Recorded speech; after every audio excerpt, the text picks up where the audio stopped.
Good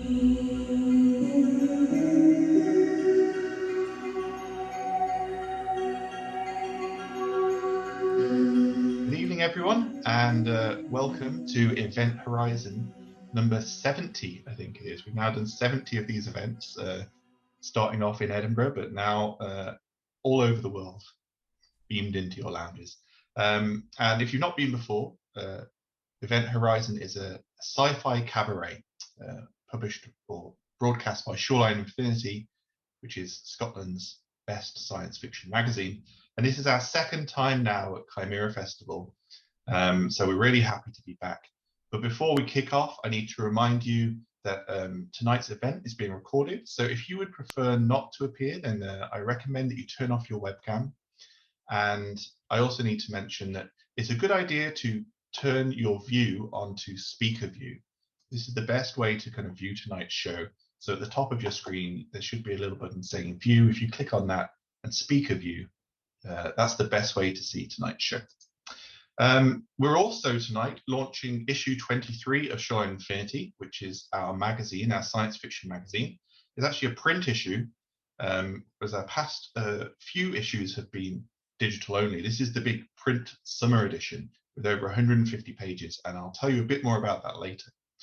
Of course, we're all sad to have missed Cymera last year, but don't worry, because I know you mainly missed the jokes, of course, but I've come up with twice as many jokes tonight for your entertainment and delectation. So, of course, you know, we all know what's been going on.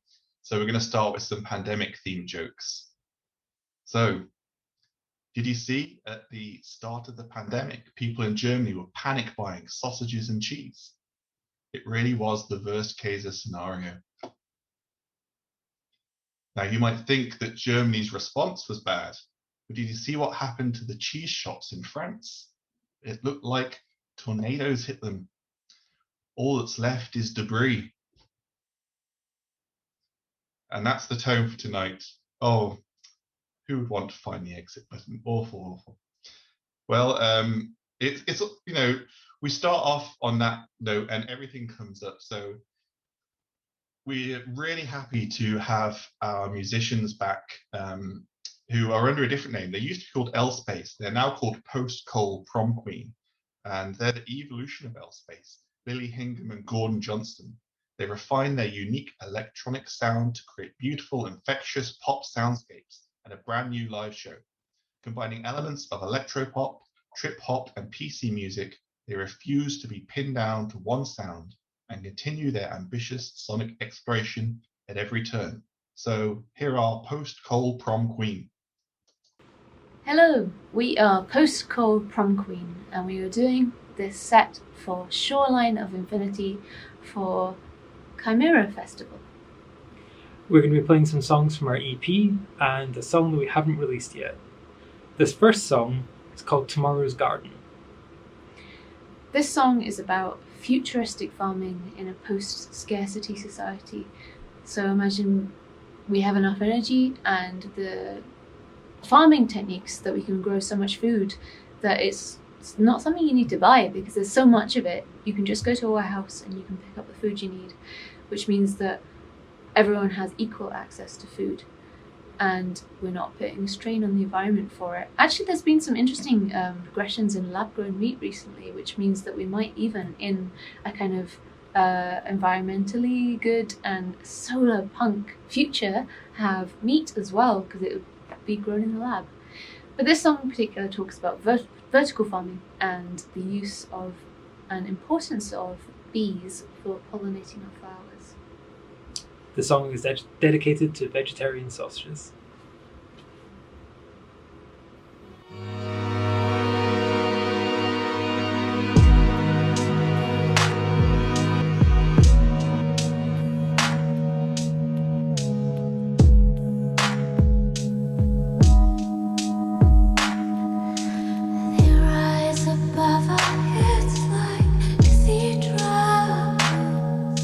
But every floor of offices is turned to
this next song is called Fractal Pins, and it is one we haven't actually released yet, so you get to hear it ahead of time. And I wrote it when I was thinking about how, but back in my past years when I was less happy, I was just so lonely that I kind of wished that my house would be haunted, because at least I'd have a ghost friend. So it's inspired by wishing that supernatural beings were real, so that you'd have some kind of connection that was outside of humans. So whether it's ghosts or angels or aliens, aliens I would like quite a lot. So it's a song kind of hoping that you can connect with these supernatural beings, and about how these strange communications with these beings can beat your loneliness. The song is dedicated to cryptids.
Okay, so that was post Cole Prom Queen, as always brilliant, in the new incarnation, amazing, and great visuals too.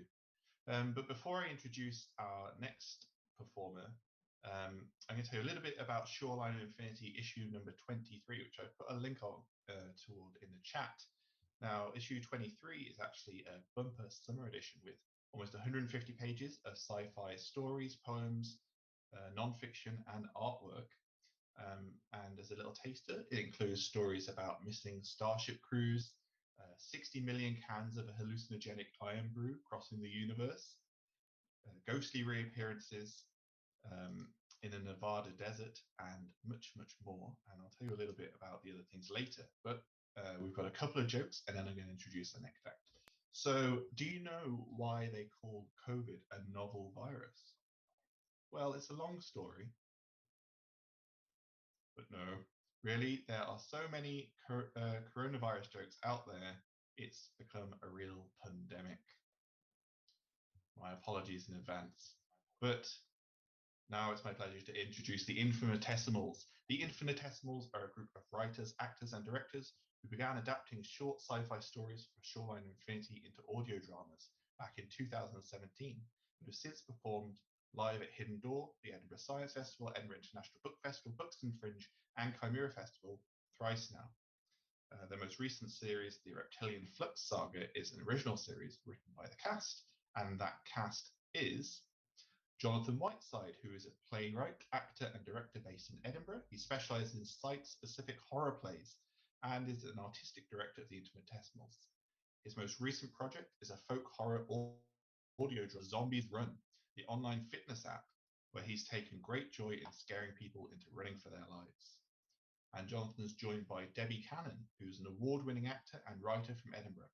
She's written and performed 2 one-woman shows, The Green Knight and The Remarkable Deliverance of Alice Thornton, and hopes both will tour again before too long.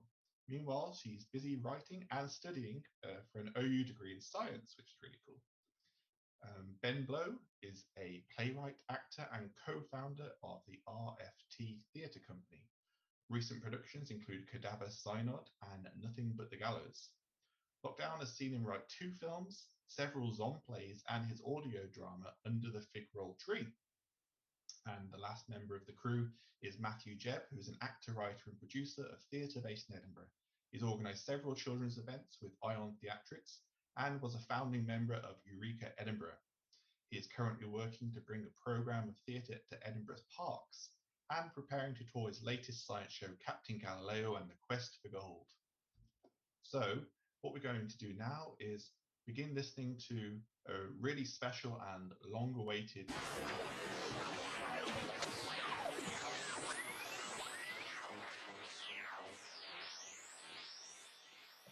Attention, Britons, do not be alarmed.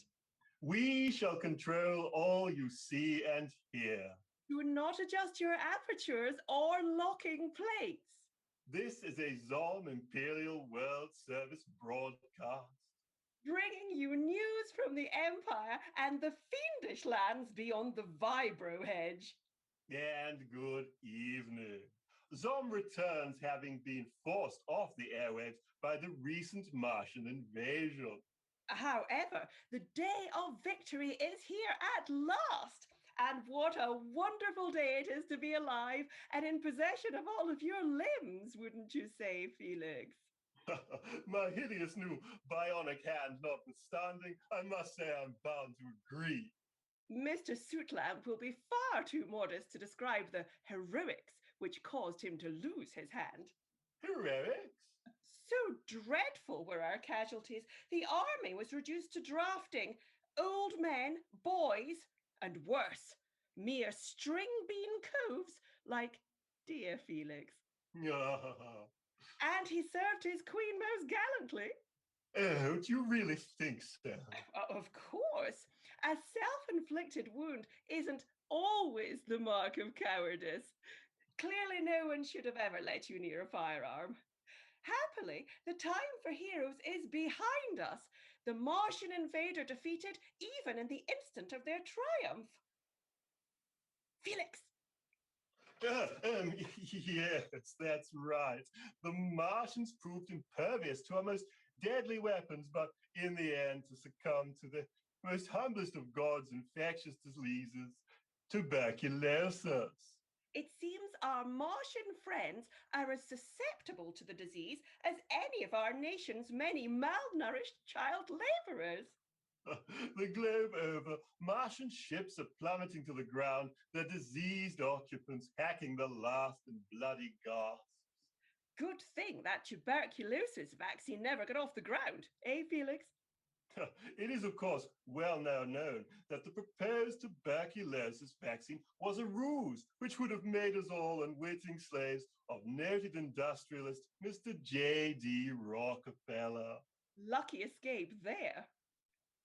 Vaccine to combat the flux is, of course, a priority for the government. But public confidence in vaccines is poor as wealthy industrialists keep hijacking the programs. Call me crazy, but I think it's just damn irresponsible to allow some butcher surgeon to inject complex chemical compounds into your bloodstream. Ah, Wolverine. Felix, are you drinking live on Zom World Service? I am. A dreadful affliction I took up in the service. You were in the service for 2 days. Honestly, Felix, pull yourself together. Imagine if Her Majesty was watching. Long may she reign. That's better. The Martian War is, of course, now thankfully over, and with their departure, our lizardkin allies have all strangely vanished. Good riddance. However, it's not all good news, I'm afraid.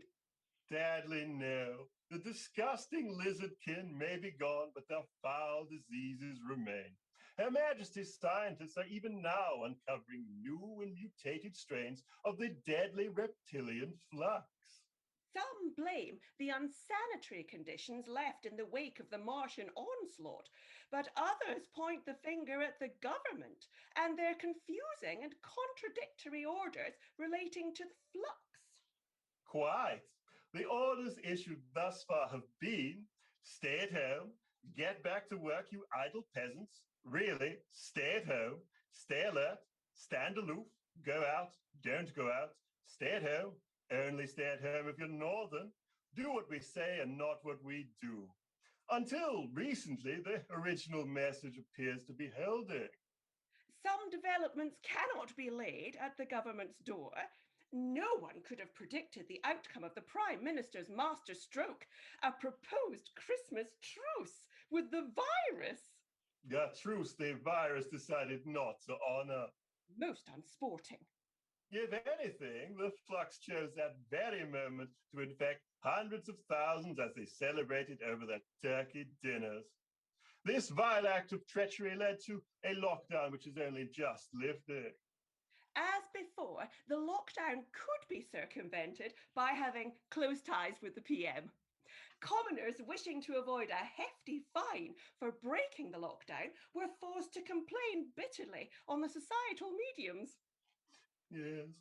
What else is new, Fantala? Oh, there's been a local election, Felix.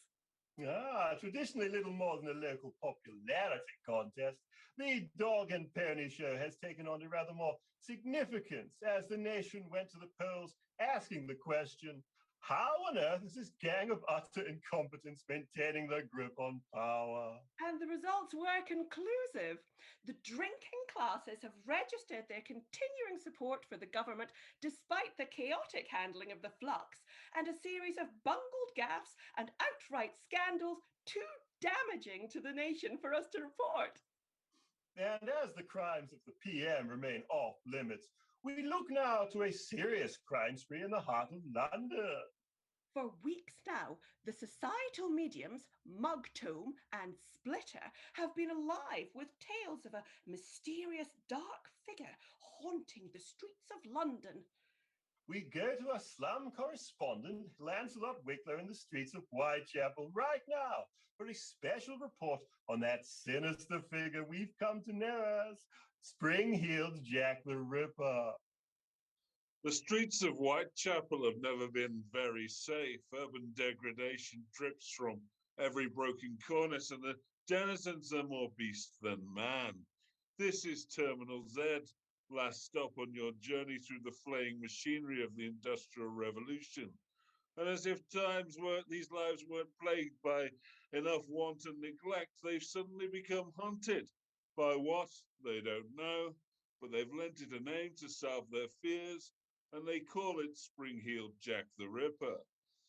On no less than 30 occasions in the last 6 weeks, the spectre has appeared late at night when pretty little things ought to be in bed. At first, the attacks fitted a strict formula, accosting young women, clawing at their garments, exhaling sparks from a hideous demon mask, and leaping incredible distances to escape its victim left no worse for the ordeal than an attack of the vapors. Harmless fun, some say. Indeed, it has been pointed out by the Prime Minister himself that this is just the sort of liberty a gentleman should feel empowered to inflict upon the poorer sort. But lately, the attacks have taken on a sinister twist, with the assailant eviscerating the unfortunate before springing away into the shadows, chuckling as police arrive on the scene to find his victim gutted, as one witness said, like a trout. Although the police remain baffled, the Chief Constable Sir Bendigo Wedrums had this to say, and I quote, "Let's be entirely clear. We're reasonably sure the culprit is not a member of the police force or a member of Her Majesty's family. In fact, we're pretty sure he's a foreigner, definitely a minority of some kidney." Well, we shall see soon enough if Sir Bendigo is correct. I have, through nefarious means, only available to some Imperial World Service, brokered for an interview with the mysterious man himself, who will be joining us any minute. Good evening, sir. Am I speaking to the terror of London streets? You are indeed. You're indeed brave to show us your true face. Bravery, my dear Mr. Wicklow, does not come into it. Why?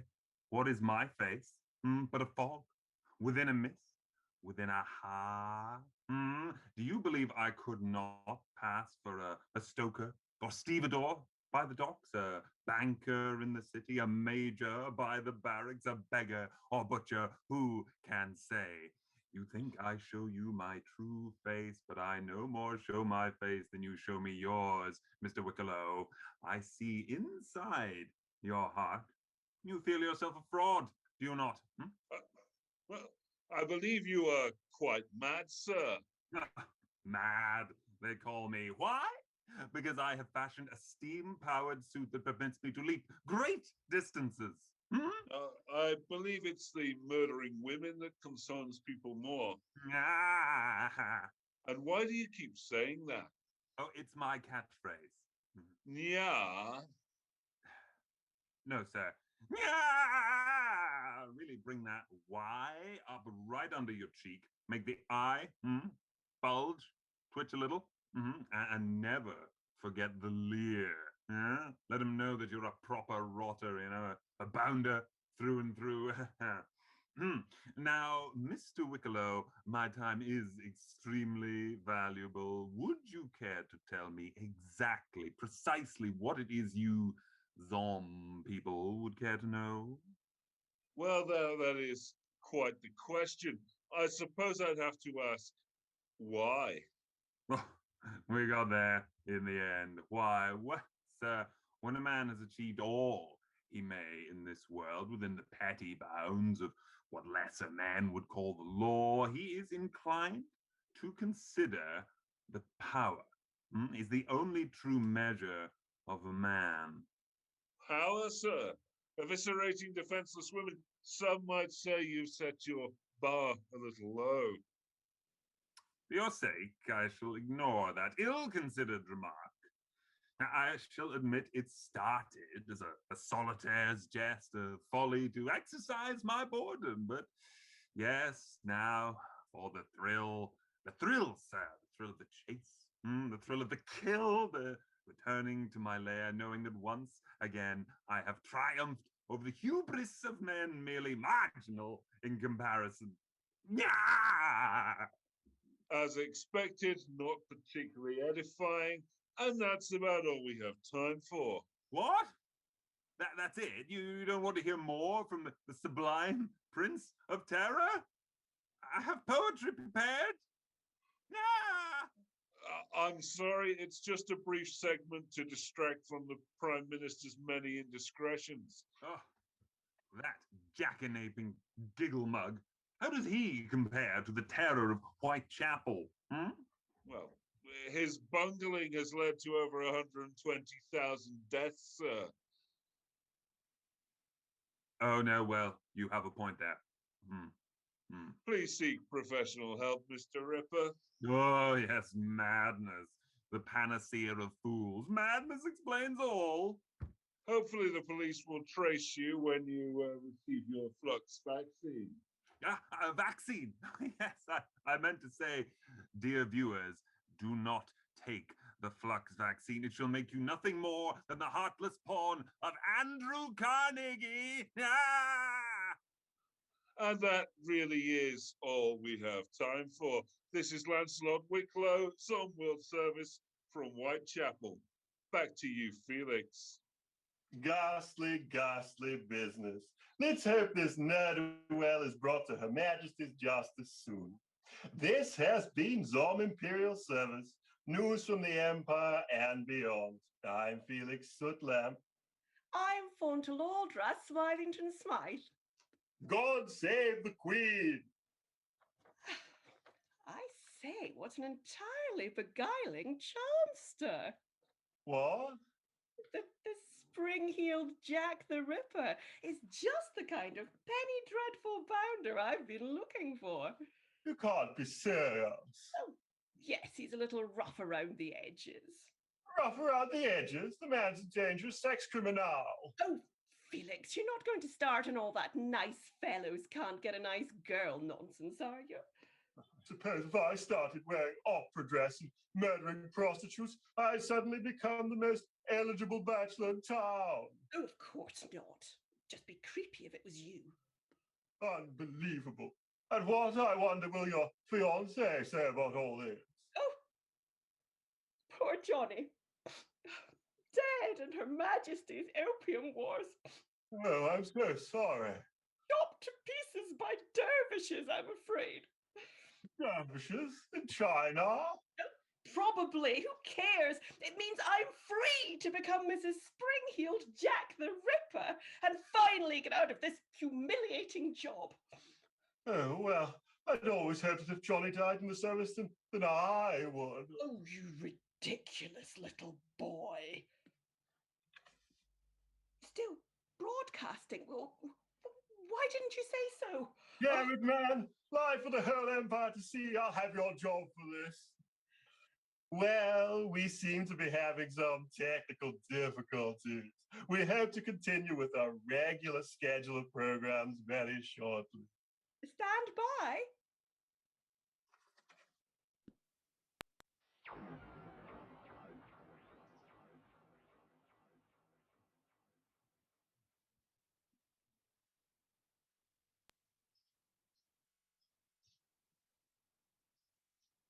And I'm sorry about that, everyone. It looks like the Zom broadcast has stopped now.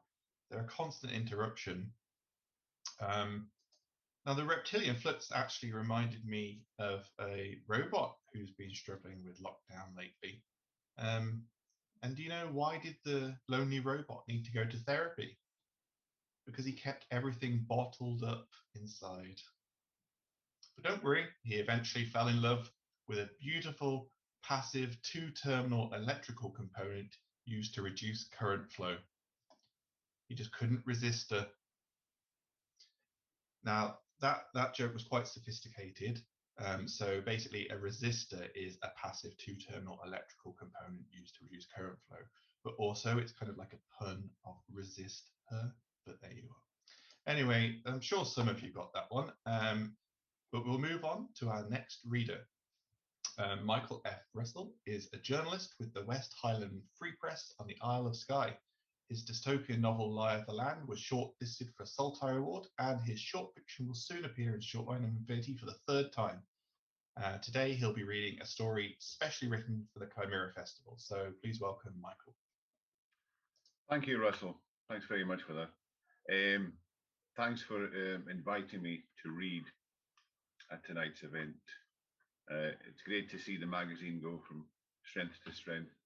And it's a delight to be in the current issue. I'm going to read a news story called Face the Sun tonight.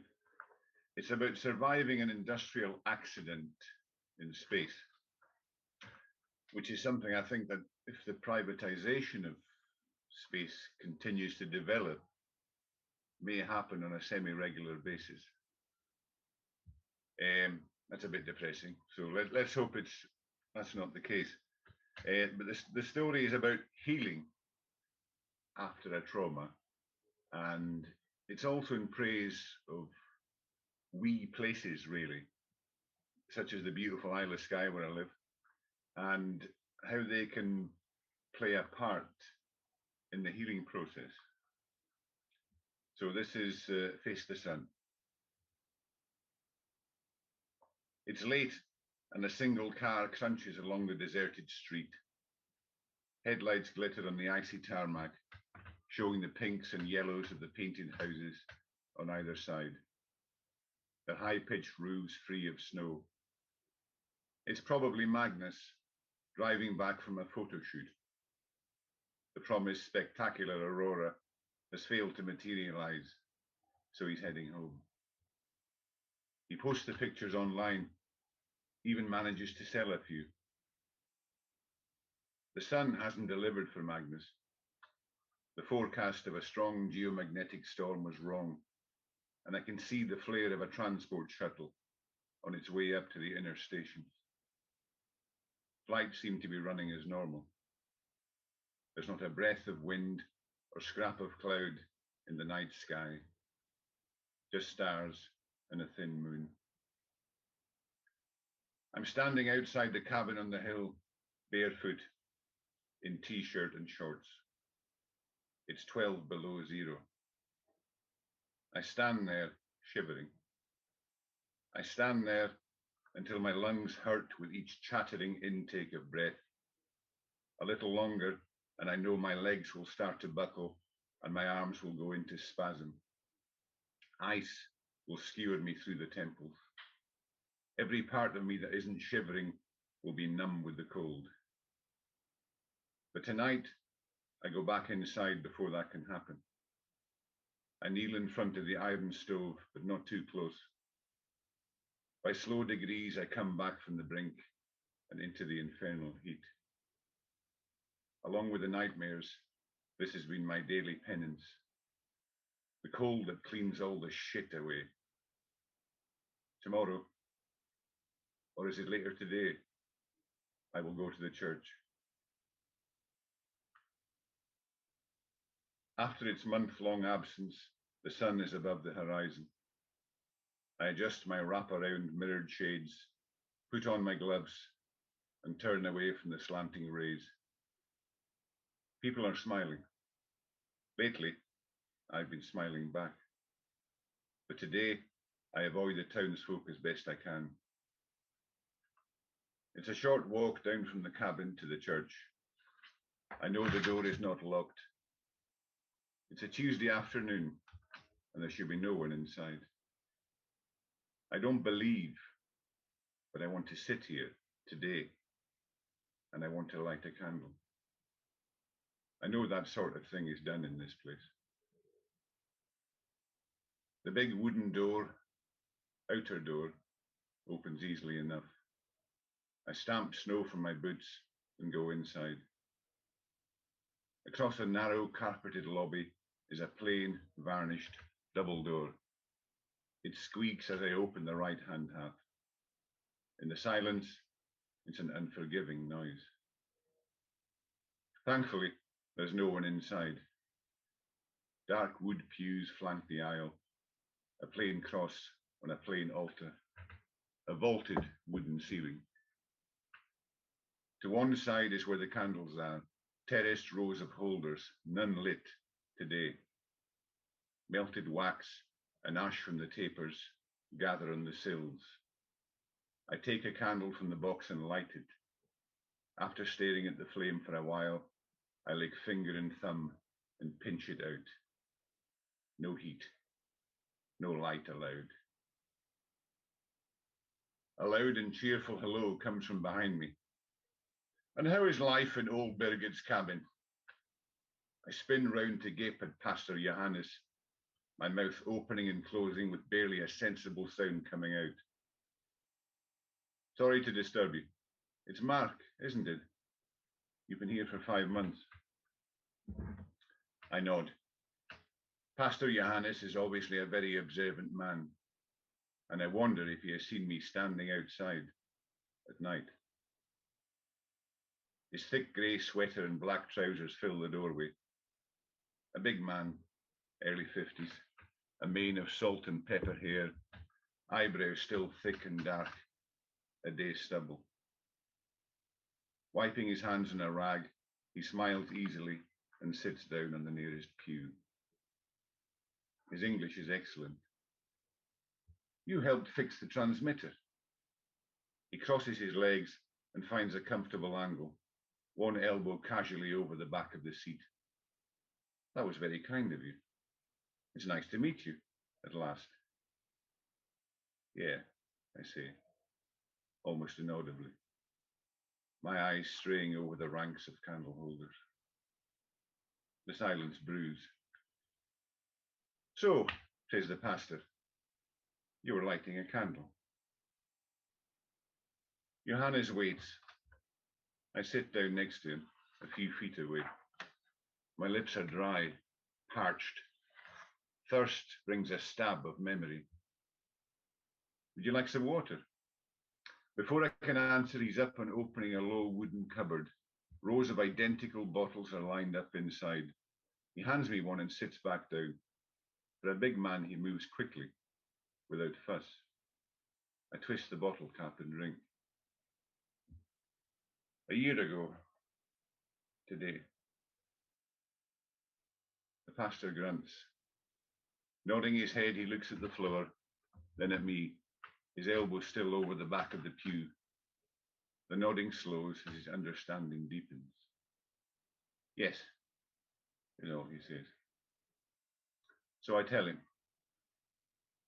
I tell him about the solar research station Helios inside the orbit of Venus. Pastor Johannes frowns, trying to remember something. He cannot quite bring it to mind. Why should he remember? It was just another accident in space. The pastor holds up a finger. There was a solar flare. Now I remember. Magnus told me. The anger in me rises, but I'm on top of it, pushing it back down. After 5 months in this place, I'm able to do that. There was no flare, at least not one big enough to cause that sort of damage. Where to begin? I use numbers. I know all about those. It was over 40 degrees centigrade in the station for 86 straight days. Melting hot in my eyes, the tears don't quite fall. Command crew, engineers like me, Alphen wave physicists, 35 of us when the cladding started to fail, 24 when we were rescued. A year ago, today. My voice rises, booming in the empty church. 11 dead. The company responsible blamed a flare, sure, but they can do what they like out there, cut as many corners as they want. I sip my water. Fuckers. The pastor listens, watches, waits. I calm myself down again, tell him the rest. The heat killed 4. Accidents, 2. 6 died like that. The others. His eyes lose their smile. That kind of heat, I say, fixing his gaze for the first time. You've no idea what it makes some people do. Pastor's face falls. He understands. Did you? I shake my head. Not me. No. I did nothing. He relaxes a little. But you saw it. You saw violence. I nod. Whisper. Killing. Yes. I did nothing. I get up and relight the candle, my hands trembling. I sit back down and watch it for a moment, a single feeble flame, holding the pain of it all. No one could concentrate, think, sleep. Tempers flared. Like that, I clicked my fingers, the words tumbling out. We all had our jobs to do. Keep the place running. All the systems. The escape module had the same cladding. We had to wait. Cooling and life support at their absolute limits. And if they broke down for even a few minutes, we'd all fry. Almost laughing, I swallow it down again. Never been so focused on a set of dials and readouts in all my fucking life. I take another sip of water. So now I'm here, enjoying the cold. Pastor Johannes leans forward and is just about to say something when the door opens. The sound of squeaking wood rips through the silence. A pink-faced man in his 60s, red woolen hat and oil-smeared navy blue parka, breaks into the quiet space. He speaks Norwegian. Johannes replies, irritated. The pastor turns to me. The part for my jeep has arrived on the ferry. The man in the doorway waits. He squints at me, curious. The pastor stands. Are you any good with computers? I have one in the vestry. He gestures towards the altar end, his easy smile restored. The blue screen of death. If you have the time, can you take a look? Bring it with you. It's easier. It's old. There's no rush. Before I can reply, he's off, scolding in his own language. He follows the pink-faced man outside and closes the door on their harmless argument. I hear an engine start up and head off down the road. Silence resettles, intact. The candle flame flutters, the only movement. I look over at the vestry door. It's wide open. This is not the city. This is changeless. There's a roof of stars over a calm sea, a sliver of new moon, and a sun that will return tomorrow. And the little town down below, just so, a comforting cluster of bright streets along the water's edge. Outside the cabin, I set light to the printout and watch it burn. The smiling faces of former crewmates disappear. I'd binned everything except some old photos. Now those too are gone, deleted from every device. This is the final image of the past, consumed by the heat. A burst of light in the polar dark. I let the burning paper fall to the ground, and in seconds it's nothing but flakes of carbon on a crust of frozen snow.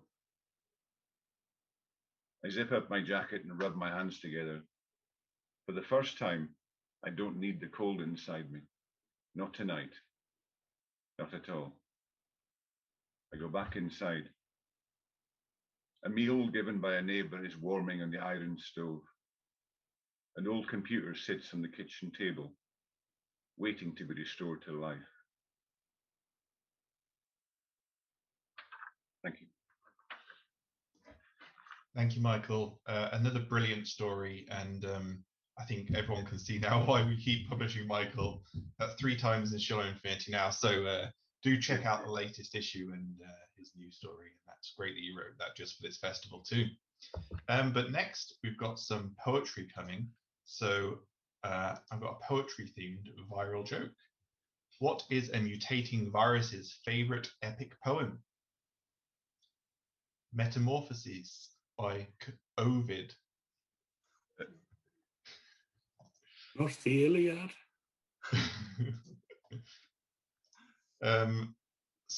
Great pleasure to introduce Sadie Maskery, who lives in Scotland by the sea. And her writing can be found in various places, online and in print. She's on Twitter at Saccharine Queen, where she describes herself optimistically as functioning adequately. So please welcome Sadie. Hello. Have I come off mute? I'm that rubbish. Can you hear me? Yay. Before I started, I spilt my gin all over my notes. So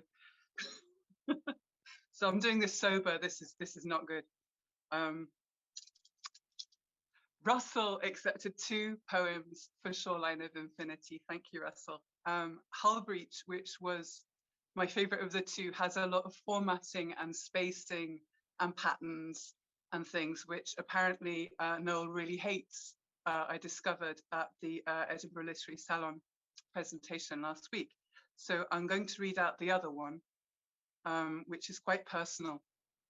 Not that I have been in the aftermath of a war with an alien species, but I have seen a lot of Facebook community group comments in the last couple of years that have made me understand just how much goes on behind personas, and what can happen when they think that their true selves are safe to come out. And it's called Alien. Aftermath, we go on. What then? Do we pretend nothing was really meant, that we knew all along? The masks stayed in place and the veneer never cracked. I know you now. I know what lies under the neighborly smile. What do we do with that knowledge that monsters live among us? Which is incredibly cheery. And then I'm going to follow it with a slightly less depressing one. During lockdown, I followed a Prompt Today project thing, and they asked for meaningful, deep poetry about Sagan's small blue dot. They gave the title Small Insignificant Planet. Anyway, and I did this instead. It was a rogue, untethered, an interstellar nomad, and it wandered through the galaxy, a free-floating ball of lifeless rock. There was no time. How could it be measured with no fixed star to say this was a day? No tides or storms, no life or poetry, just a gravitational blip, a distortion of light, a cosmic wink and goodbye.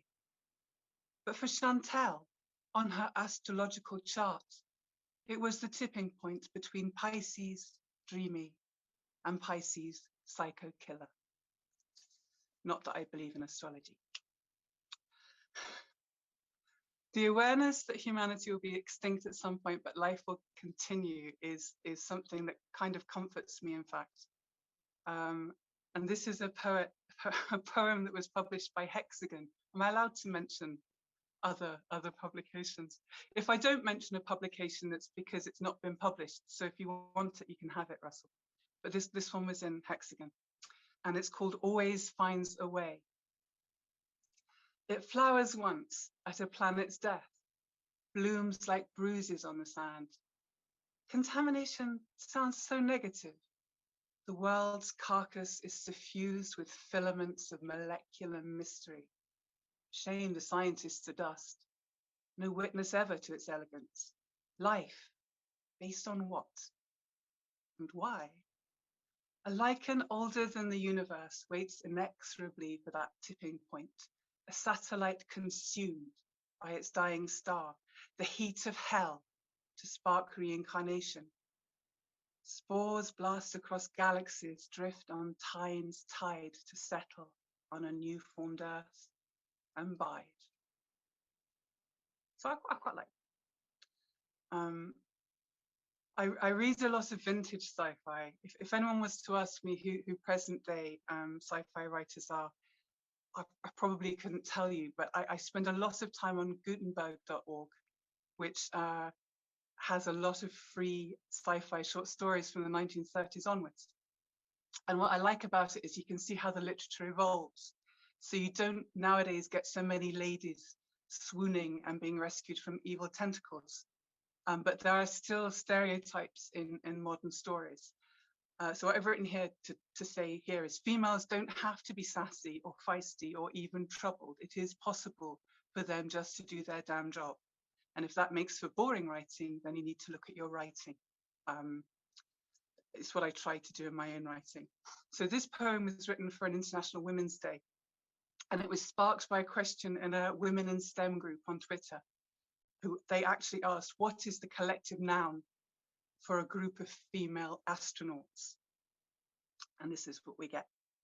A box ticked, correctness, a snowflake, a mistake, awoke, a misfit, a babe, a babble, a monstrous regiment, wanton rabble, a compromise, a patronize, a quota, a coffee roaster, an influence, confluence, upheaval, chaotic evil, underrepresentation, affirmation, discrimination, emancipation, a blast, a bond, a celebration, trust, a canon we must, a truth, a wonder, wanderlust, discernment, preferment, awesomeness, cicassedness, a galaxy, paradigm, paragon, prime time, a coven, a meta, a hopefulness, sagacity and inspiration, aspiration, ability, audacity, a helix, a fury, a wisdom, a curse, frustration, a fissiness, hurricane, worse, a loving, a blessing, an anger, a gift, a hope, a resilience, paradigm shift, a consistency, resistance, persistence, a hopefulness, cornucopia, irrepressibleness, utopia, a do not silence me. This is where we're meant to be. A flowering, an empowering, a board of centuries of sexist shit. We are here. Get used to it. I said a rude word, sorry. I have a whole collection of poetry about how mental states blur the line between reality and fantasy, which has strangely not found a publisher. This is a kind of sci-fi body horror basic, definitely inspired by my own weight gain during lockdown. And it's called I Am. I am rank pork stewing, marinated in farts and tears, resenting time's rhythmic chewing to the aimless muzak of the spheres. Every second, a small chunk pecked from flesh and brain and self-respect. My body some dreary food display dumped on a cosmic late-night buffet. No point in cosmetic procrastination when faced with dystopic mastication. Entropic cessation as the ultimate smorgasbord, terminally gnawed, bored. And then my final one, I have got another, but I don't want to, upset you all by being so bad. I apologize. I know it's actually the masked dancer at the moment, so I'm holding you back from that. I don't write much feminist material, and this next one is honestly, it's about sexual politics, less about sexual politics in gaming, comics and sci-fi than just the sheer bloody impracticality of a lot of imagined body shapes and battleware for women. I am sure you all know, so I won't bang on about it, but women soldiers historically had to wear body armor designed for the male form, and for a long time there was only one spacewalking suit suitable for women on the International Space Station. That sort of nonsense. So this one is called FUM. Simulation activated, heard Hal, and she felt her body dissolve, resolve in the vortex to skin-tight spandex, waist pinched in corsetry and breasts expanding like pop-up tents. FUM. What the hell? This doesn't make sense. I'm a warrior, she said to Hal. Reconfigure the software, pal. Negative, the console replied. Your code is protected. My hands are tied. Useless junk, she snarled. Who wrote this shit? And flinched as a laser wanged past her left tit. It's what's expected for a lady player, said Hal. Mate, I'm a female slayer. Belay your frickin' fallacious excuses for making me curvaceous, the kind of simpering knockout that makes Captain Jack get his cock out. Think Sigourney, Leia on the forest moon of Endor, Grace Jones wrestling Arnie with regal splendor, but with decent armor, not a rabbit tail. I can be efficient and still female. Make me Imperator Furiosa, but less glum. Private Vasquez with a kick-ass gun, a chest, not globes bursting from bras, no Klingon titillating perky R's. I'm sorry, said Hal, I can't do that for you. In fact, you are barred from further access. Star Trek, Star Wars, Mad Max, Doctor Who. Mixed universes cause true friends distress. Less sexy time, more natural rhyme would encourage women, I suspect. But stay out of my game till you learn some respect. I can actually just script one more in, which doesn't have a publisher yet. What if protocols are actually followed after contamination by an unknown alien species and you are properly put in quarantine? Like what happens if alien didn't happen? How long would it last? Would they actually come back for you? And this is very much written in lockdown when the care home crisis was at its worst. Pod. Check the seal. It's easy to get careless, and we all creak with age, crack at the edges. There was a time they would have let us rot, such casual disregard for the old and weary. To stay in our body becomes more an urge when the alternative draws closer. Check the seal. It would never do to let it escape. Shadows catch in doorways, spin me round the way I came, and rooms seem so dark since they left us. Check the seal. Enough supplies to last you and we will come back, but don't let it out. You are contaminated by its loneliness, its need. We will come back. When they die, we will come back. And I think that's my time. Thank you so much for having me. As you can tell, I'm not really used to this, but I'll get better. So thanks again. Thank you, Sadie, and absolutely no need to apologise. That was a really great reading, and really relevant and really relatable poems, even despite your gin tragedy. It's really great to hear more of your poetry too.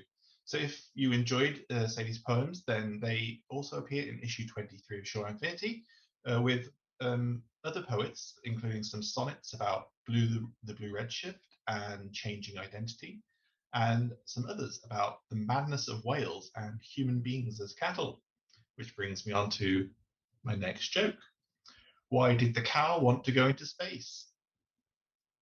To explore the Milky Way. And when she got there, she was over the moon. And I'll move on straight to our next reader, who is D.A. Xiaolin Spires, who steps into portals appearing in New York, Hawaii, Asia, and elsewhere. Her work is published in Clarkesworld, Fireside, Analog, Uncanny, Strange Horizons, Galaxy's Edge, Nature, Terraform, Andromeda, Spaceways, Starline, and numerous anthologies. Selected stories are available in German, Spanish, Vietnamese, Estonian, Japanese, and French translation. So please welcome D.A. Xiaolin Spires.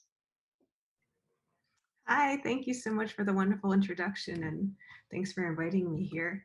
So I'm going to be reading a story that is published in the Shoreline of Infinity 23. So you can buy it by clicking on the link. And the story is called The Spectral Horde of Jen. And so in Hawaii, there is a great Hawaiian rubber ducky race. So once I saw that, I was like, I really thought, wow, something is churning in my head here. A bunch of rubber duckies dropped into, I think it's the canal, and just whichever rubber ducky crosses the line wins the race. So just thought about all the rubber ducky configurations, and so and various ideas about climate change and goals got me thinking, and this story came out. So I'll start now. This is called The Spectral Horde of Jen. Ghost lips, the blunted smell of silicone, and Jen's incongruous eyes. Sometimes it looked like she was looking through me. I'd turn around to see what she was staring at, and it would just be a wall, blank, nothing like her smile. Yeah, she would sport an enigmatic smile, like sure, it was all sport to her. She saw something we didn't. I didn't, at least. Come on, you ding, her dilated pupils seemed to say. It's a massive joke, can't you tell? Her lips downturned at the edges, and her mouth suddenly cast its own shadow, big, pouty, thunder stealing. She wore tattered blue jeans for a jacket and even more tattered black jeans for pants, ripped holes in the knees like she'd walk out of the 80s or stolen second one time too many. Pink skin and knobby patellas peeked out as if greeting me with their own indiscretions. Her hair whipped slick back with only a splash of a wave up top, making her head look even more elongated than it was. She looked nothing like her profile photo. Something about her, like she cheated the dimensions of humanity, did something to it. Stealing second, gutsy, on the brink and not, and getting away with it. I liked her immediately. We'd lounge around eating sushi, she dipping the fish with her hands. She loved to do that, eat with her hands and suck the soy sauce juices off her fingers. She said it was an art, a joy of life. It was hard to tell if she was serious or just wanted to provoke me. I didn't like touching anything with my fingers, not my food, not even the keyboard. Put on a silicone cover so the chiclet keys wouldn't make contact with my skin. Washed the corner every so often. I was fastidious. She let everything go, tried to smear me with a fermented sauce when she could. She was at ease, but unnerving, there and not there. We'd be having a good time and her look would suddenly dissipate into something ethereal, like she could see past the folds of our world and note something more profound. But then she'd laugh, a whispering sound that seemed to rasp from within out of those ghost lips. The day she brought me that rubber ducky, we had sex on the bed under its dead watching eyes. She told me that ducky made her think of me, eating graceful feathers, she said, mimicking a feather gliding from the sky with her fingers. She was gone in the morning. I woke up cold, shivering from a draft, and her side was as empty as an ice tray after a summer party. You could see the form of her, an imprint of her body still clinging to the sheets, but her presence had melted away, almost as if she had never existed. She left me with that dead stare, following me from the nightstand as I got up, changed, and showered. I finally turned that rubber ducky around. The toy itself wore blue jeans and had sunglasses propped on the top of its head, like a simulacrum of her existence, more her than me, despite her words. Don't forget me, it said, with her voice, her raspy laugh. I drove to work, my mind drifting at the red lights. It never occurred to me to ever press her about what she did. When I asked, she would just wave it away, mumbling something about ecology.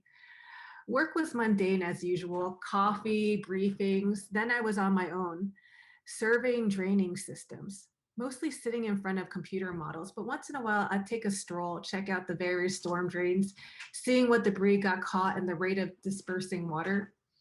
On rainy days, I like to watch water whirl into the holes and disappear, drawn into a whole unseen underground schema. That day it had been raining for a week, so I had a lot to check out. Sometimes I wondered why she never answered my texts, why just cut me cold. I think of her just whirling away, dissipating into some other world only she could see, hidden behind blank walls and spectral laughs. I wouldn't admit it to myself that I startled any time anyone said generally or gentleman, that my hands would shake for a moment. Jen, that I cared that much. I didn't really love her. I barely knew her. But something in me caught at that lie, and I'd catch myself nervously flipping my hair. A week later, the first phantom duck made its appearance. I didn't let things go easily. I wanted to know why she left, a yearning for me to pinpoint things, make everything fit together and make sense, even if the answer was just a figment of my imagination. A knock at the window pane. I turned to stare. A ghastly tendril of yellow entered the room like toxic gas. A tiny rubber ducky stopped hovering before my bed, leaving a trail of xanthous mist, sprite small. What the hell? I looked into the bathroom where I had placed the one she gave me because, well, it was a rubber ducky and that's where it belonged. It sat on the ceramic tub, impassive. Now this other floating thing was a little bee buzzing at me, glimmering a trail of yellow. I swatted at it and my hand passed through it. Huh? It creeped me out. I threw a towel over the rubber ducky. Maybe I was just obsessing over this Jen thing, letting it dig into me. It was time for work, so I ran out of the house and it tagged along, visible on the side and rearview mirrors like my car was leaking amber gas. I parked and hurried to the office doors. Once I'd meshed in with the other footsteps at my workplace, it left me alone, zipped on away. I didn't like that dead look on its face, so much like the rubber ducky in my bathroom. That night, I took the towel off, stared into the unfocused gaze of its diverging eyes. I looked at its beak, imagining ballooning lips like Jen's. I threw it at the window where it'd fall onto the community garden, toppling underneath some radish leaves. Out of sight, out of mind. That night, no spectral rubber duckies came, but the next morning, the two took the place of one. The first, the same unclothed feather yellow, flew in straight through the pane of glass with another one hard on the heels of its plastic webbed feet. They darted around my face. Swatting didn't do much. My hand simply passed through, but it seemed so to startle them. The second one was more active than the first and more sophisticated, if such a word could be used for toy ducks. It had a scarf, a winter duck.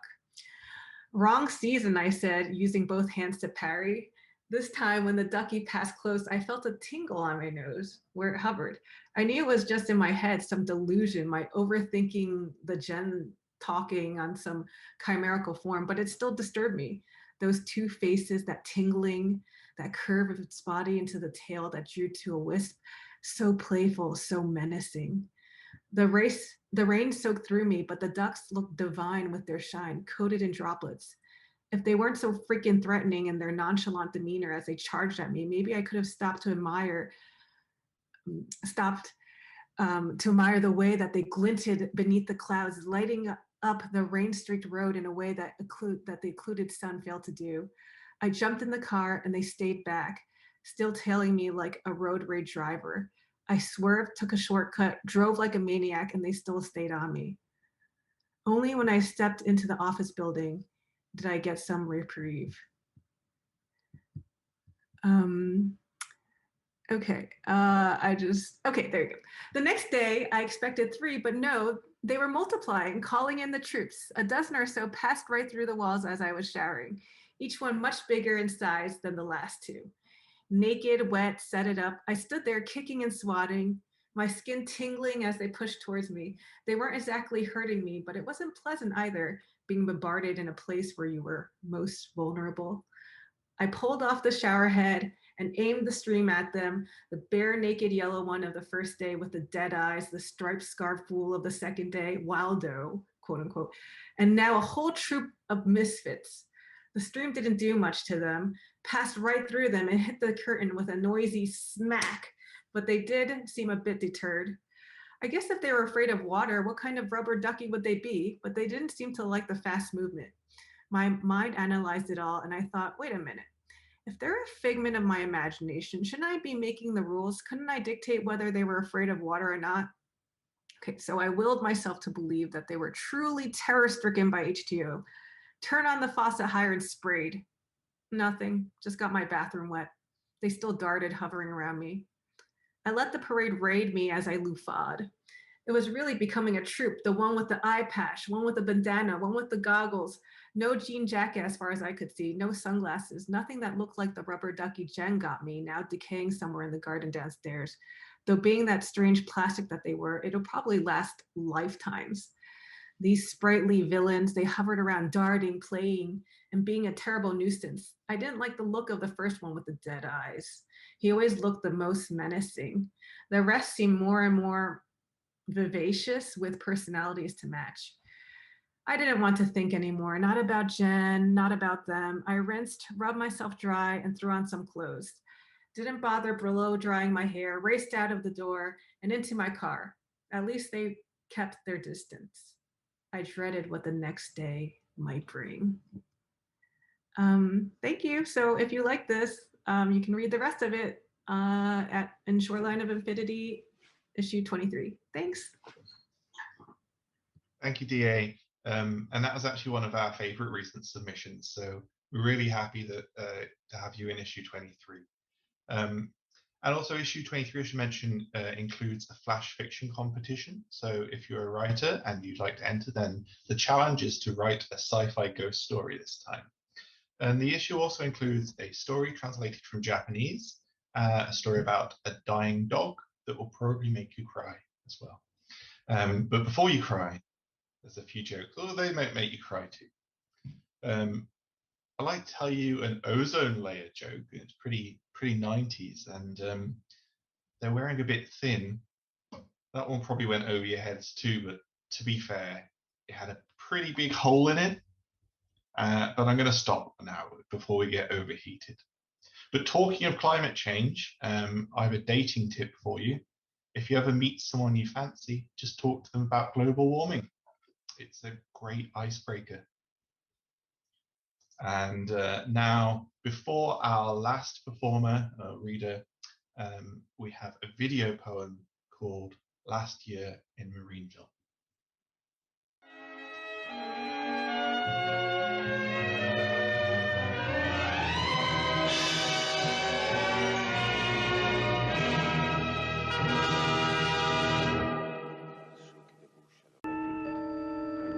Do you remember when last we met here?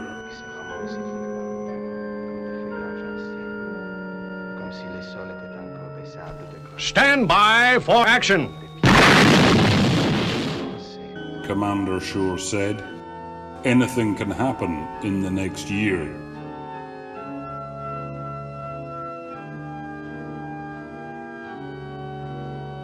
An urgent pulse signaled danger was near, and I knew I was in over my head. Do you remember last year we met here? From battle stations until the all clear, all bets are off when the threat level's red. Anything can happen in the next year.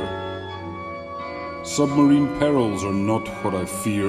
The promise you made concerns me instead. Don't you remember when we last met here? But things are not always as they appear. Once again, everything is deserted. Anything can happen in the next year. If you can't lose, it's not a game, my dear. Let's plumb the depths and bombard the seabed. Don't you remember, when you meet me here, anything can happen in the next year.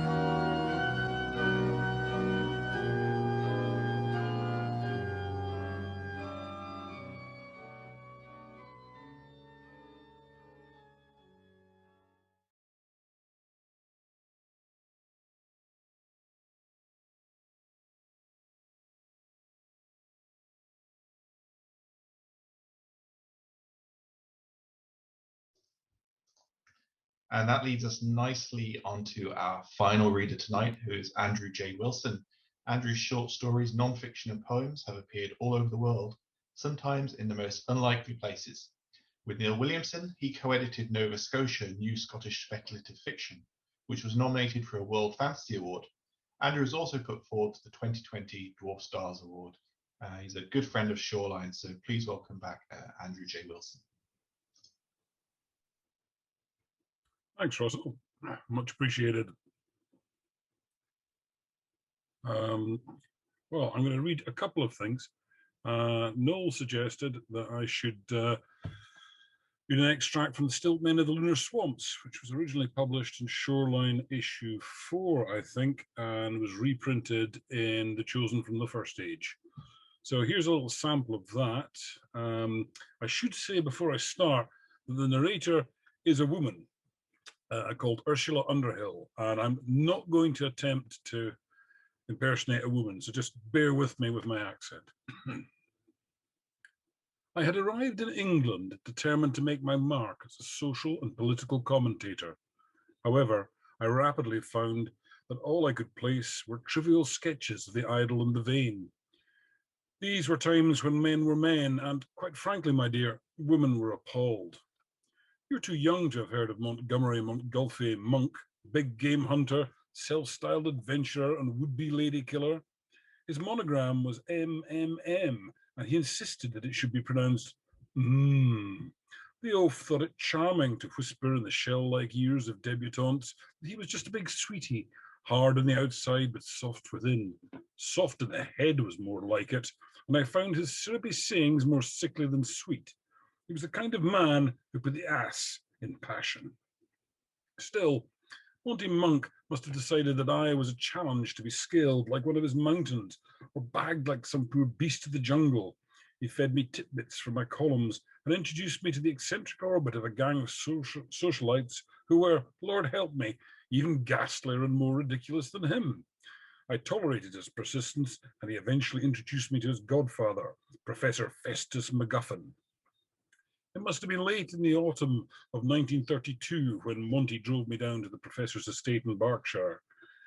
He had spun me a line about a great news story and obviously thought he was going to be able to hook me with his so-called scoop and then reel me in over the course of the weekend. I was very much on my guard for the whole journey, but as we drove through the heavily wooded grounds, I realised that Triple M might have inadvertently made my career. Standing on the lawns, screened by the trees, was what I can only describe as an enormous steel sieve. I could not imagine the purpose of such an eyesore, but Monty assured me that it would be the sensation of the age before making it obvious that he had no idea what it was either. We were met at the door by a neat young Oriental whom Monty introduced as Kong. The professor is expecting you, the Chinaman told us, with hardly a trace of any accent. Dinner will be at 8, and your host will be pleased to demonstrate his latest invention immediately afterwards. MacGuffin was one of the last surviving gentleman scientists, that enthusiastic species of amateur investigator who had flourished in the Victorian age. Now in his 70s, he combined bookish erudition with the manners of a country squire. His patriarchal beard was so bushy it looked as if he had tried to swallow a baby badger, but failed miserably in the attempt. You see, my dear, he told me over the roast pheasant, I've cracked the problem at last. I can now remotely observe the farthest parts of the world, all from the comfort of my own study, don't you know? The omniscope is a window in the world, and perhaps on other spheres as well. By the time the men were on to the port and cigars, I had listened to a barely coherent monologue about the technical details, which had gone over my head, out the door, and all the way to Timbuktu. Monty had revelled at every word, but by the vacant look in his face, he had made even less sense of it than myself. The boob was simply taking childish delight in the sound of big words like selenography and phlogiston. Even the professor seemed to lose his thread half the time and was compelled to ask Kong for clarification as the taciturn Oriental waited on us. The Chinaman's moustache hung like quotation marks around the proverbial inscrutable slash of his mouth as he murmured definitions or ironed out details. Not only was Kong master chef, maitre d', and chief bottle washer for MacGuffin, I began to suspect that he was also quite probably the man who had built the omniscope too. Go on, godparent, let's see the bally thing in action then, Monty said at last, and we all trooped down the hall to the study. A projection screen filled one whole wall. A veritable spaghetti bolognese of wiring connected this apparatus to a brass control unit, which was, in turn, hooked up to the gigantic sieve on the other side of the partially open French windows. You do the honours, Kong, the professor said, and the whole lash-up was switched on. A wavering image came slowly into focus, and we realised that we were looking at ourselves. Have I put on weight? Bleated Monty as he saw himself from behind, but everyone else ignored him as Kong tweaked the controls. The screen blurred again, and we saw London Bridge. The Taj Mahal next, I think, the professor commanded, and so it was. People and places were paraded before us, and I, for one, was completely captivated by this novel magic lantern show. Unfortunately, Monty had an attention span so short it couldn't form a bridge across the space between his ears. Seen it before, been there, done that, he rambled irritatingly after only a few minutes. Gadzooks, lad, are you tired of the grand tour already? The professor retorted, and turned to his assistant. Go on, Kong, pull out all the stops. The picture was white blank in a trice, and only a few spangles of light broke the velvety darkness. Then the moon loomed into view, like a great mottled balloon. The perspective lurched sickeningly, and the grey face of the rocky ball swelled to fill the screen. It looks a little arid, I remarked dryly, as the seas, craters, and ridges of our satellite became ever larger in more detail. Wait, my dear, the professor cautioned. Although this airless waste is the lunar surface, it's only one part of it. A vast and seemingly bottomless crater came into view, and our viewpoint plunged into the darkened well, and the sides of the shadowy pit slipped past at extreme speed. Eventually, stars pinpricked the darkness at what I imagined should have been the bottom of the enormous shaft, and I was amazed to find that the tunnel ran right through the core of our satellite. Now we'll be the first people to see the dark side of the moon, the professor crowed with glee. Then to the lunar pole, Kong. More drab and lifeless territory flashed past until we were confronted by a gigantic ice-ringed pit that punctured the roof of the moon. For a moment, as if by prearrangement, the vertiginous motion ceased, and Kong took his hands from the controls of the omniscope. The professor lit his pipe as I struggled to catch up with my shorthand notes. Then he addressed the room. Dear lady and gentlemen, not only have we proved the worth of the omniscope, I've accomplished the main task for which it was designed. Kong applauded politely as Monty and I glanced at each other in confusion. Many astronomers have recently maintained that the moon is a barren desert with no atmosphere worth speaking of. A celestial slough, if you will. Their understandable error has been founded on astronomical observations of only one part of the lunar exterior. They would say one half of the surface, but I now argue that their telescopes can view even less. For, you see, the moon is a Klein bottle, a Mobius strip spun into 3 dimensions, a satellite with a single surface that can be exposed to vacuum on what previous observers have mistakenly described as its outside, but one that may sustain an entirely different environment within. My astonishment at what had gone before was made redundant by what happened next. Kong manipulated the levers, and our perspective plummeted into the vast hole yawning in the pockmarked surface. Far from the Stygian tunnel that we had observed previously, we were shown a realm of cloudy luminescence as our bird's-eye view drifted into the hidden realm. Just as I thought, my boy, the professor chortled as he nudged the dazed-looking Monty into alertness again. Ha! The moon does have an atmosphere on the inside, and there's light too. Any thoughts, Kong? I would hazard a guess that phosphorescence from minerals or even rudimentary life forms could be responsible for the illumination we can see, Professor, his assistant replied. Rudimentary? I asked incredulously, as the cloud cover broke and an extraordinary landscape became visible. Life burgeoned within the moon. Corkscrew trees with indigo foliage erupted from a swamp that steamed like primordial soup. Things with leathery wings swooped over the forest, snapping at iridescent insects of every shape and size. And down in the mire, massive eels coiled through the waters, or perhaps these were just the tentacles of some even more mind-boggling beast. Wonder followed wonder in this subterranean bayou. Then we came upon the things that walked like men, but even more like men on stilts. Their extraordinarily long legs allowed these prodigies of nature to stride unhindered across the turbid waters of their world, while great flapping ears like those of elephants seemed to act as balancing mechanisms. In other respects, creatures seemed almost human. The even more simple, roughly made clothes, including huge puffy hats, and carried tools which looked surprisingly sophisticated. That one, Kong, the professor barked. Let's take a closer look at this fellow and see what he's got in his 3-fingered hands. Monty had wandered right up to the screen, as if mesmerized by the images. It looks like he's got some kind of camera in his mitts. Golly, you can almost smell the swamp water. In fact, you can almost smell the blighter himself. Things became somewhat confused at this point. As the omniscope zeroed in on the stilt man, the creature started in surprise, folded his face in a frown, and jerked the lens of his own contraption in what seemed to be our direction.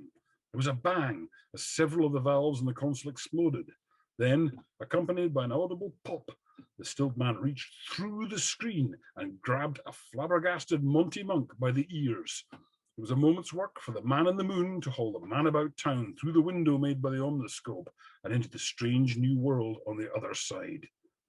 At this point, the power failed and the professor's study was plunged into darkness. 3 things were audible. Monty's fading squeals of, "Oh, I say!" The professor's inventive but unprintable profanity, and someone or something yelling, "Kumquats, hosepipe, banana peel!" Anyway, if you want to read the rest of that story, as I say, check out The Chosen from the First Age. Thank you, Andrew. It's always great to hear you perform your work. Andrew mentioned that the story is available in issue 4, and I've checked it is. And also the compilation anthology Chosen from the First Age, which are available on ShorelineInfinity.com. In a minute, we're going to have music to end the night, but first we need to say a few thanks. And firstly, to all of our performers tonight and our readers. Those were Lily and Gordon from the Post-Cole Prom Queen, the Infinitesimals, who were Jonathan Whiteside, Debbie Cannon, Ben Blow, and Matthew Jebb, Michael F. Russell, Sadie Maskery, D.A. Xiaolin Spires, and Andrew J. Wilson. Thank you all for coming and sharing your work. Thanks also to Shoreline Infinity Cooperative, which is a group of us who run Shoreline Infinity essentially. Especially thanks to Noel tonight for handling all the tech. And please remember, do check out our publications, because if you support us and other small publishers like us, then you can help us to keep making and sharing great art, which is what we try to do. And another thanks, of course, to Cymera Festival, the whole team, but especially to Anne. Long may Cymera live. And in that vein, I've created a special joke just for Cymera Festival. Why should you never fully trust a chimera? They're always partly lion. And on that, we'll have our final performance tonight, and then I'll say a quick goodbye. So we'll hear from Post-Cole Prom Queen again.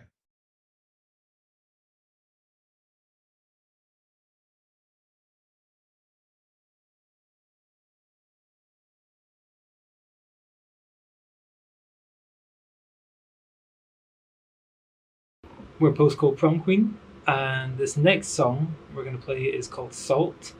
It is a feel-good hit for the summer about rising sea levels.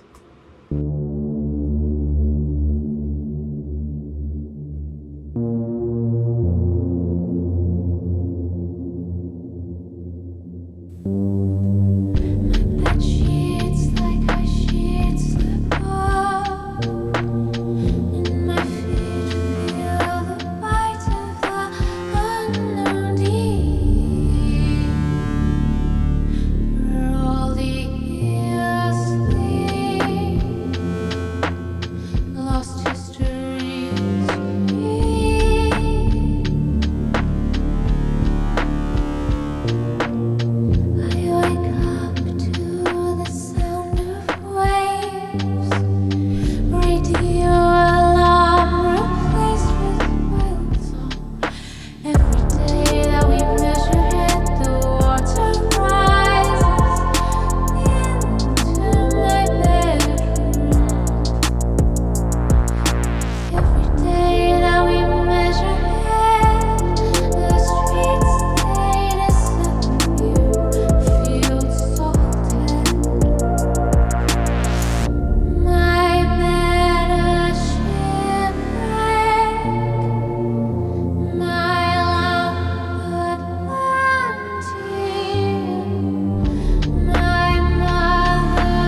thanks for sticking with us. We hope you've enjoyed our set. This last song is called Faraday Cage for One. It's the last song on our EP, which you can stream on any of your favourite faceless streaming monoliths, or you can buy on CD, limited edition bright green CD, on our Bandcamp. Do you want to say a bit about what this is about?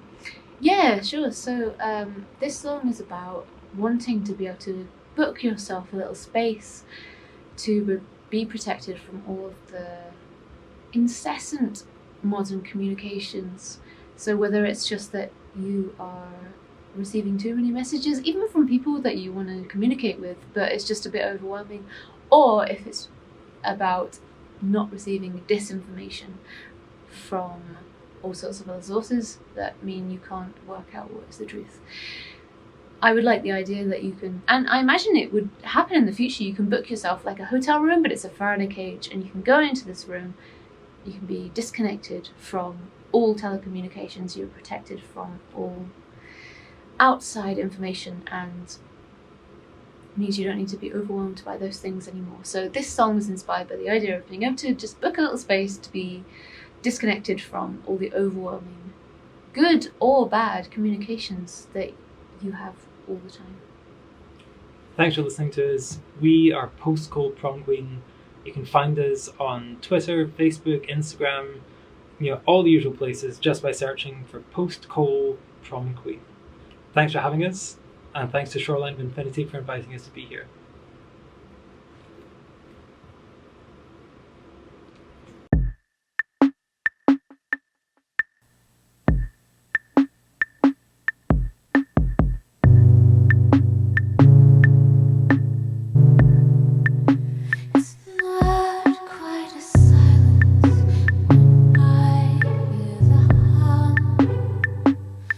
Not quite alone when satellites are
That's the end of tonight's show. But now that we're all getting inoculated, I hope we'll be in fact seeing you soon. I've been Russell Jones. This has been Shoreline Infinity's Event Horizon number 70 at Cymera Festival. And good night.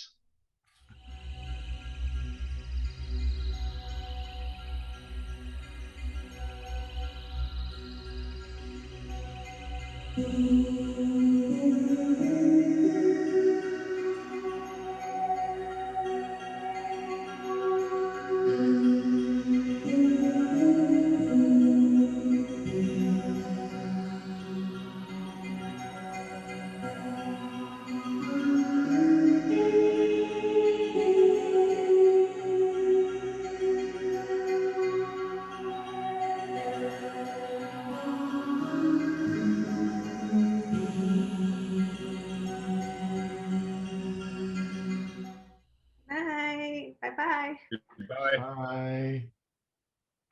Live long and prosper. Great dancing. Great dance. That was fantastic. Thank you. Yeah, that was great. We have to do more of that, I think, Russell. Thank you, man. We've had professional dancers before, but it's a bit more fun when it's just the readers. That was near professional, I'm sure. Yeah. Well, thanks everyone for doing this. You're doing your turns. Michael, I see the sun's gone down in the sky. Yeah, it has. And the lights come on in the kitchen. There's a link. Thanks for reading. That was great. That was great. Thank you. Thank you very much. All really good performances. Thanks, everybody. And, yeah, it was a good night tonight. Really good. Yeah. Thanks. It was a Something good for one everyone. to see the summer in. Love the jokes too. I nearly died with the ozone layer one. I was like, no. And then there's a hole now. You have to have some canned laughter, Russell. Yeah, surely you. Well, we used to have that and canned booing. Yeah. And groans. It just encouraged him even more. We don't want to encourage him, Michael. Give us a break here. We More get it every parents. month. But take pity on us. It's actually really hard to tell them on Zoom because there's no audience to react to. Yeah, exactly. Normally they would boo and shout things at me. I don't believe That's the reaction in the real room, and don't be listening to him, Michael. Everyone sits there in stone silence. We need to put a new feature in Zoom where that you can throw like tomatoes, like a real tomato will come at you.